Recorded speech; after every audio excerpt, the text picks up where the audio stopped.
আমায় ফেক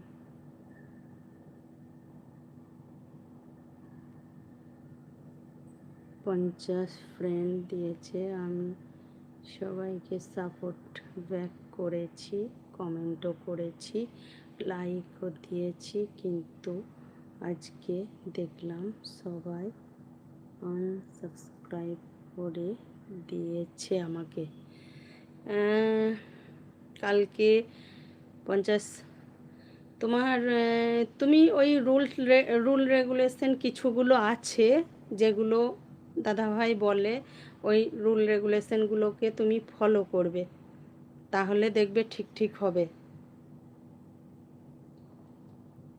তুমি ব্যাক দিয়েছো হয়তো 24 ঘন্টা পর দিতে বলে, বা আরও কিছু আছে ওখানে রুলস দাদা দেখিয়ে দেয়, স্ক্রিনশট দিয়ে দেয়, স্ক্রিনশট নিয়ে রাখবে, ওগুলো পড়বে আর ওই রকম করে করবে, ও কমবে বাড়বে।